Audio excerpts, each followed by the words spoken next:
Bienvenidos, paz, vida y salud. Gracias por estar con nosotros en este canal, Yeshua, Vida y Ministerio. El título de nuestra meditación, tema esta mañana es Jesús inicia su ministerio, preámbulo. Muchas gracias por estar con nosotros una vez más y te invito a que al final de este video te suscribas si no lo has hecho y también lo compartas con otras personas. Gracias por estar con nosotros. El título de nuestra meditación es Jesús inicia su ministerio y vamos a titularlo también o subtítulo Preámbulo. ¿Qué predicaba Jesús? ¿Qué enseñaba? ¿Por qué hizo milagros? ¿Cuáles eran las características del ministerio público de Jesús? ¿En qué atmósfera social se desarrolló su ministerio? ¿Qué posición política tomó Jesús en su ministerio?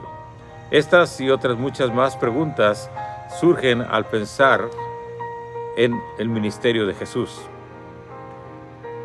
Sabemos que no hay muchos libros escritos sobre él. Todo lo que encontramos es solamente en la Biblia.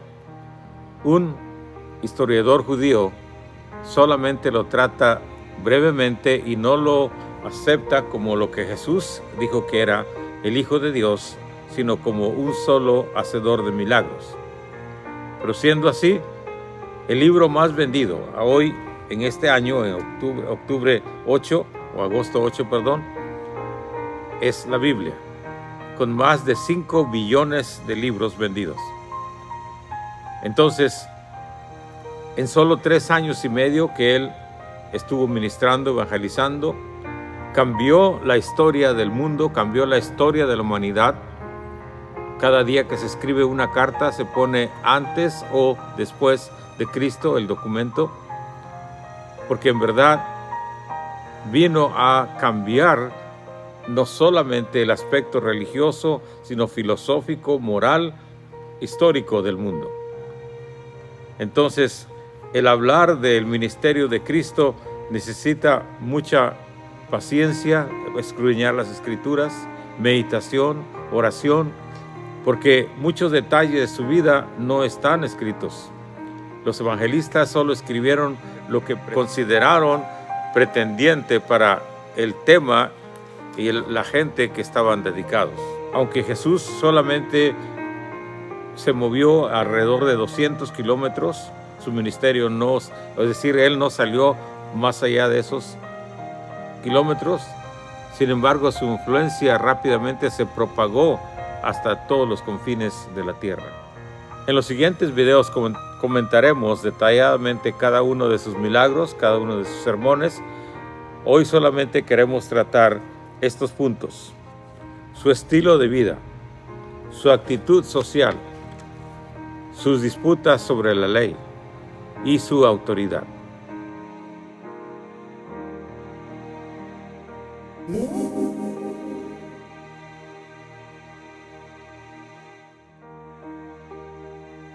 Su estilo de vida, de acuerdo a las Escrituras y de acuerdo a la palabra griega que lo define, antes de iniciar su labor ministerial, era un constructor que utilizaba madera. Pero al iniciar su ministerio dejó su oficio para dedicarse completamente al evangelismo. Así, él y sus discípulos vivieron de las contribuciones de los que le hospedaban y lo ayudaban económicamente en su ministerio.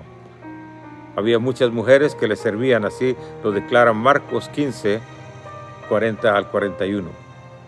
Además, Jesús le enseñó a sus discípulos que debían de confiar en Dios para todas sus necesidades materiales. En Marcos 6, 8 leemos: les mandó que no llevaran nada para el camino, sino solamente bastón, ni bolsa, ni pan, ni dinero en el cinto. Esa era la actitud, ese era el estilo de vida de Jesús. También vemos que a un aspirante a su discipulado le exigió que repartiera todos sus bienes antes de seguirle. Leemos en Mateo 10, 17. Entonces Jesús, mirándolo, lo amó y le dijo: una cosa te falta, anda, vende todo lo que tienes y dalo a los pobres, y tendrás tesoro en el cielo, y ven, sígueme, tomando tu cruz. Era una vida austera, tenía lo necesario, pero no con lujos. Contrario a lo que los predicadores de hoy día promulgan, para Jesús la pobreza no era un desastre o reflejo de bajo nivel espiritual. En Lucas 6:20 él dice: alzando los ojos hacia sus discípulos decía: bienaventurados vosotros los pobres, porque vuestro es el reino de Dios. En Marcos 10:23 encontramos: entonces Jesús, mirando alrededor, dijo a sus discípulos: cuán difícilmente entrarán en el reino de Dios los que tienen riquezas. Es decir, a él no le impresionaba la riqueza ni la pobreza, pero sí condenó que los ricos amaban más al dinero que a Dios. También Jesús, no siendo casado y sin residencia, sin compromiso ya material, como dijimos, renunció al trabajo o oficio que tenía, dedicó todo su tiempo para predicar y se movía libremente en lo que hoy conocemos como Israel o antes Palestina. Ya más adelante veremos en un mapa las distancias y las ciudades en las cuales él anduvo predicando. Y yo pienso que todas las iglesias que se dicen cristianas deberían seguir el ejemplo y modelo que Jesús hizo. Predicaba a judíos y gentiles, enseñaba a todos los que le oían, sanaba a los enfermos y liberaba a los cautivos por los malos espíritus.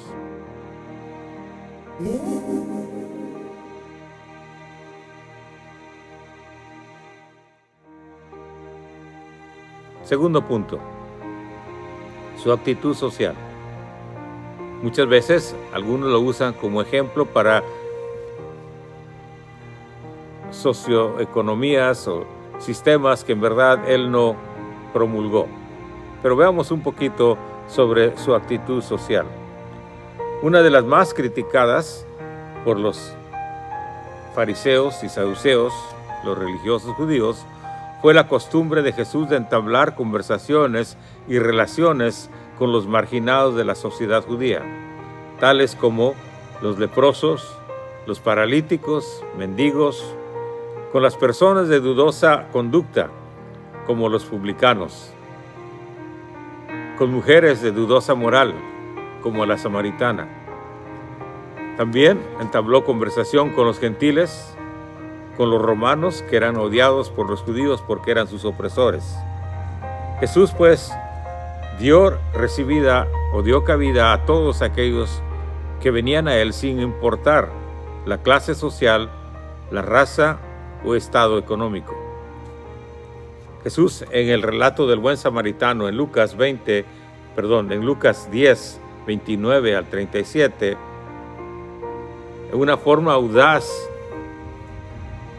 rechaza el tabú que los judíos tenían contra los samaritanos. Y no solo en esta parábola, sino otras más que ya meditaremos más adelante. Jesús en sus enseñanzas no consideraba a los gentiles como una raza inferior, sino que les dio un lugar con los judíos en los planes de Dios. Lo vemos en Marcos 8, 11 al 12, en Lucas 4, del 25 al 27. Jesús no estuvo dispuesto a someterse a las barras sociales practicadas de su época. Sus discípulos en la mayoría eran simples o pescadores. Su predicación fue bien recibida por los pobres y también tenía seguidores con influencia y buena economía como Nicodemo y José de Arimatea. A Jesús no le impresionaba el dinero ni la pobreza en sí. Lo que él condenó fue el amor al dinero y el no socorrer al menesteroso. Vemos que su obra se dedicó a suplir las necesidades físicas y espirituales del prójimo. Con mucha autoridad, él dijo: el mandamiento más grande es: ama a tu Dios con todo tu corazón, con todas tus fuerzas, y a tu prójimo como a ti mismo. Poco le importó romper con las tradiciones religiosas o sociales con tal de traer bienestar al afligido físico o espiritual.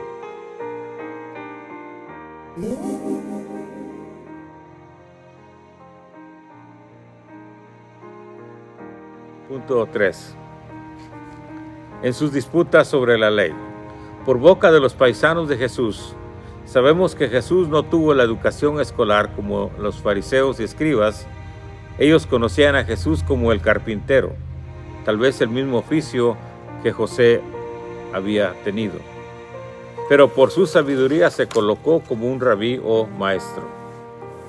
El debate contra los escribas y fariseos, y los saduceos también, ocupa gran parte de los escritos de los evangelios. El contenido de sus enseñanzas se aparta de la ortodoxia judía y esto fue uno de los factores que últimamente lo llevó a la muerte. Un punto fundamental de su enseñanza era que no ponía en tela de juicio la ley, sino que condenaba la exagerada autoridad que el establecimiento religioso había tomado sobre el pueblo. Por eso en Mateo 23:15 dice: «Ay de vosotros, escribas y fariseos, hipócritas, porque recorréis mar y tierra para ser un prosélito, y cuando lo conseguís, lo hacéis 2 veces más hijo del infierno que vosotros». Es decir, él decía, ponéis tantas reglas sobre estos que ustedes mismos no pueden llevar. Condenó las tradiciones orales que los sacerdotes y toda la maquinaria religiosa había elaborado meticulosamente hasta abarcar los más mínimos detalles de la vida cotidiana, tradiciones que ellos consideraban autorizadas. Por consecuencia, poca atención prestó Jesús a las reglas tradicionales que no estaban claramente especificadas en el Antiguo Testamento. Y nunca menciona una autoridad que no fuera la suya propia. Una fórmula muy usada por él fue: «Oíste que fue dicho, pero yo os digo». Una y otra vez decía: «Oíste que fue dicho, pero yo os digo». Es decir, recalca su autoridad. Así, acusa a los fariseos y escribas que evadían los requerimientos del Antiguo Testamento mediante reglas que ellos mismos habían inventado. Más detalladamente lo veremos en los próximos videos.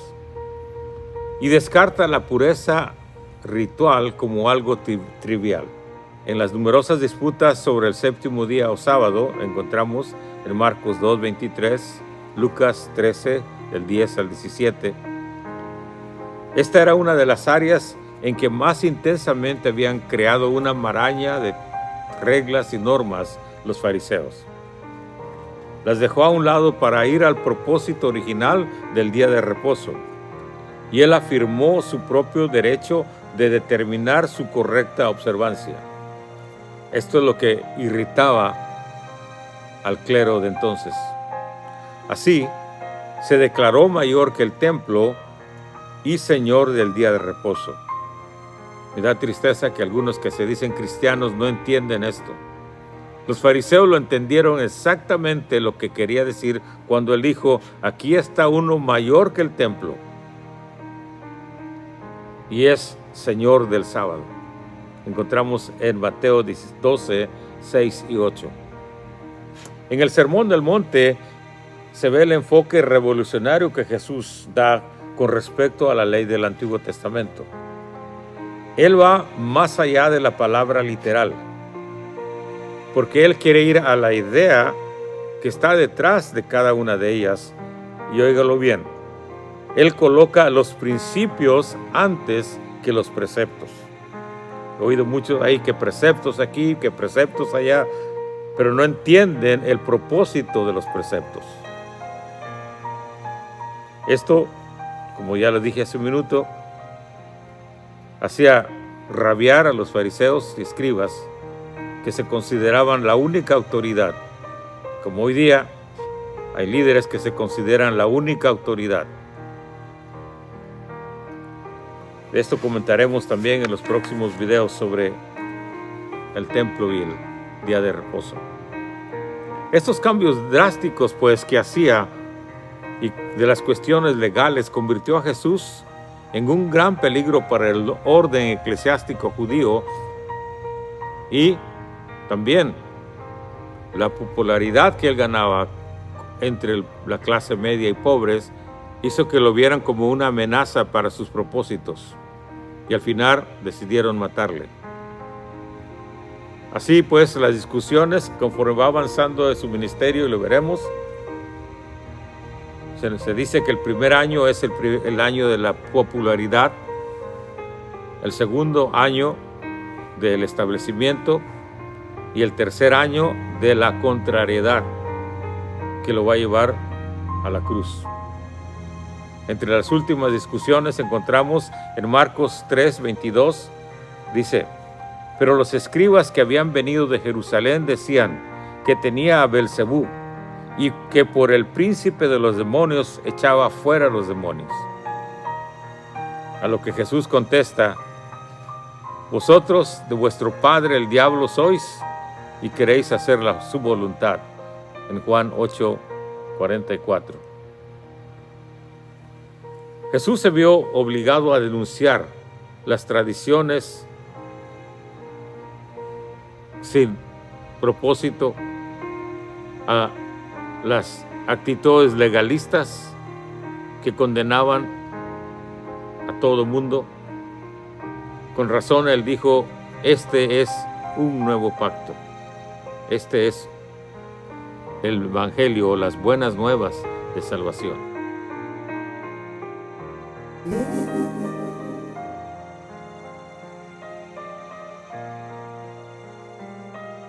Punto 4. Su autoridad. En muchos pasajes de los evangelios se nos testifica que la mayoría de las gentes se asombraron cómo Jesús enseñaba, no como los rabinos, sino como alguien que tiene autoridad.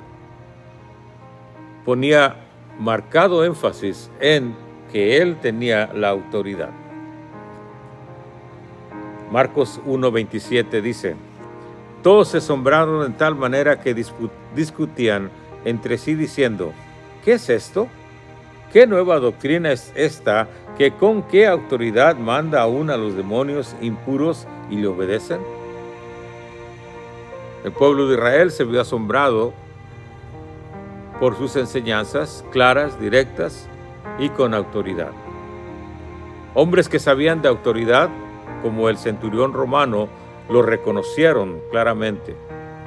En Mateo 8:8 encontramos: respondió el centurión y le dijo: Señor, no soy digno de que entres bajo mi techo.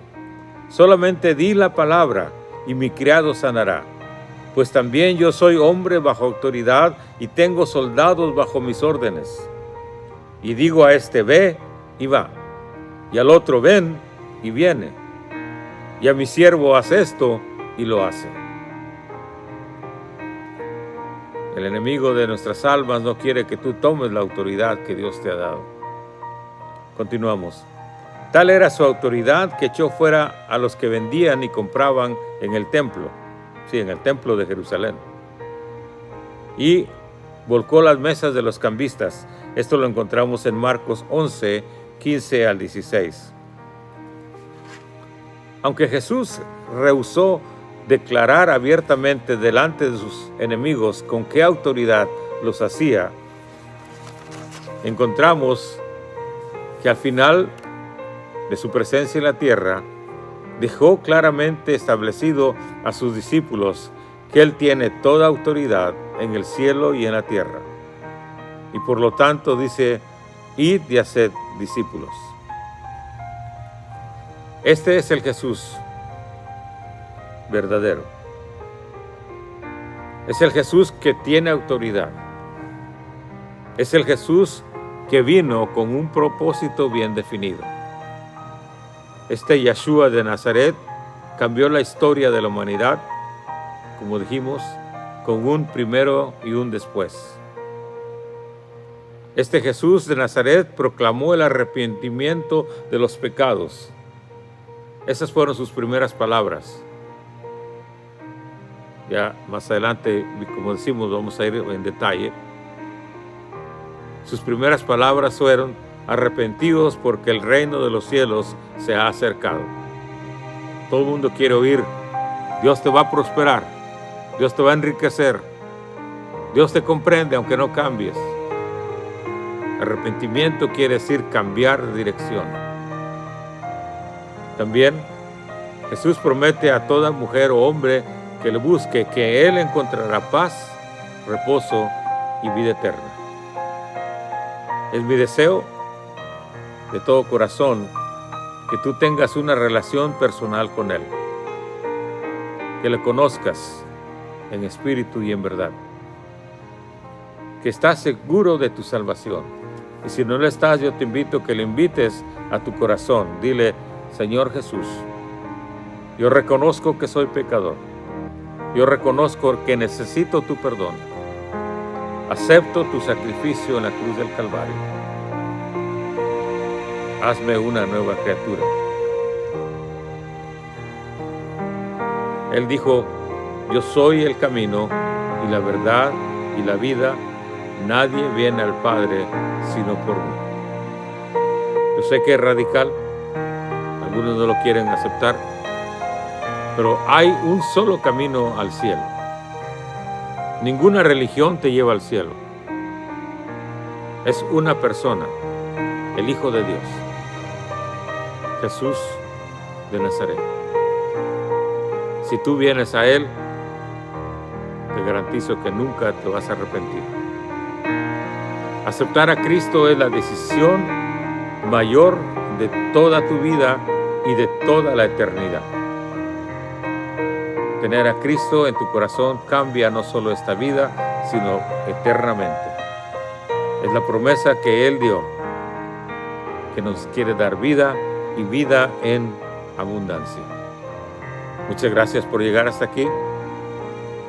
Pedimos a Dios que nos ayude a ser más regulares en nuestros programas, a compromisos, debido a que tengo que sostener mi familia. No habíamos tenido tiempo de grabar y preparar, porque no solo vengo y hablo, sino quiero prepararme antes de hablar. Antes de presentar cada tema, lo hacemos lo mejor posible para la gloria de Dios. Te deseamos pues vida, paz y salud en el nombre de Cristo.